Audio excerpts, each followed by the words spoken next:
A new topical treatment could regenerate up to 5 times more hair than placebo.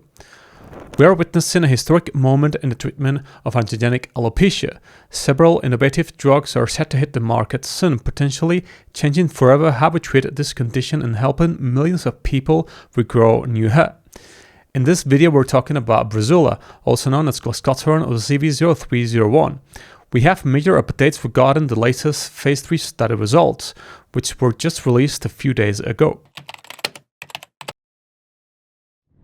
Breezula is the brand name for Clascoterone 5% solution, a topical drug specifically designed to treat androgenic alopecia.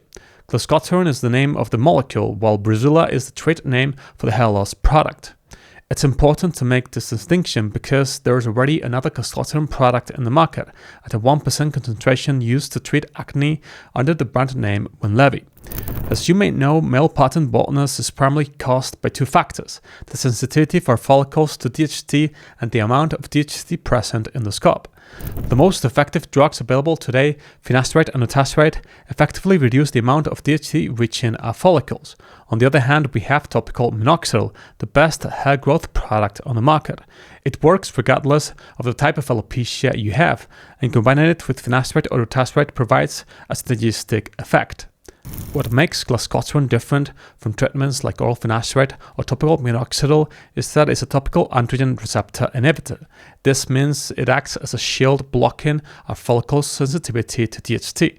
In theory, this means that we can combine Finasteride or Finasteride with Minoxidil and Breezula to achieve better results and recover the maximum amount of hair possible, as each component has a different mechanism of action. Another advantage of Breezula is that as a topical treatment, it has virtually zero systemic absorption. According to Cosmo Pharmaceuticals, the company behind Breezula, because it is rapidly metabolized in the skin, it minimizes the risk of the hormonal side effects typically associated with oral drugs like Finasteride or Finasteride. Furthermore, since the same molecule is already successfully used for acne, its dermatological safety profile is well established. While it's true that the percentage of patients who experience side effects from Finasteride or Finasteride is very low, for those who do or for those who are overly anxious about them, Breezula could be a very interesting alternative. On that note, if you're afraid of using Finasteride or Finasteride due to potential side effects, I've just published the most comprehensive book on this topic. It will answer any questions you may have and help you make an informed decision. I'll leave the link in the description. But what does the science say about Breezula? Let's look at the data. First, we have to talk about two phase 2 clinical trials. Both trials compare the efficacy of Breezula solutions at 2.5, 5, and 7.5% against a placebo. The first study took place in 2018, analyzed 404 patients between ages 18 and 55. They used different Clascoterone concentrations or a placebo twice a day for 12 months. Regarding the target area hair count, a significant difference was observed in all groups, with a 7.5% twice daily solution showing the greatest changes. It's interesting to note that in this study, the group using Breezula at 7.5% once daily achieved slightly worse results than the group using Breezula at 5% twice daily. Additionally, no patients reported significant side effects. On the other hand, we have a clinical trial published in 2021. This 6-month study evaluated the efficacy of different Breezula concentrations and 2% topical Minoxidil twice daily on the target area hair count of 293 women aged 18 to 55 with androgenic alopecia. What's truly interesting about this study is that only the subgroup of women under 30 years old who used Breezula at 5% twice daily showed a significant improvement in hair count compared to baseline. Moreover, the reported side effects were minimal and similar in all groups. Cosmo Pharmaceuticals has just presented the top-line results from the phase 3 clinical study of Breezula. In this case, they used a 5% Clascoterone concentration. This is the largest research program ever conducted for a topical hair loss treatment, involving nearly 1,500 patients across two identical studies called Scalp 1 and Scalp 2. In both studies, Breezula showed a statistically significant improvement in hair count compared to placebo. In Scalp 1, Breezula showed a 539% relative improvement over placebo, while in Scalp 2 the improvement was 168%. However, these results present two main issues. First, we don't know the exact hair counts before and after the treatment. If the placebo groups experienced significant hair loss, it's possible that the Breezula groups showed a massive relative difference even if their actual increase in hair counts was very small. Secondly, we have two wildly different results, a 539% improvement and a 168% improvement. According to the CEO of Cosmo Pharmaceuticals, this difference is due solely to the hair count relative to baseline and not to a difference in the drug's efficacy. He explains that if two groups experience a similar absolute change in hair count but start from different baseline values, the study with a lower initial hair count will show a much higher relative change. Again, this makes us wonder, why did Cosmo Pharmaceuticals not publish the raw hair counts before and after the treatment?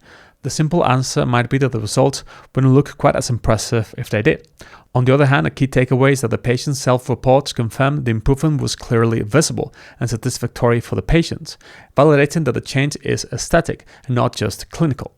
Additionally, these phase 3 results show an excellent safety profile, with side effects very similar to placebo. Cosmo Pharmaceuticals highlights that thanks to its formulation, systemic exposure is practically non-existent, allowing us to target the root cause of hair loss without the risks of traditional oral therapies. You're probably now wondering when you can get your hands on this. The 12-month safety follow-up is expected to conclude in the spring of 2026.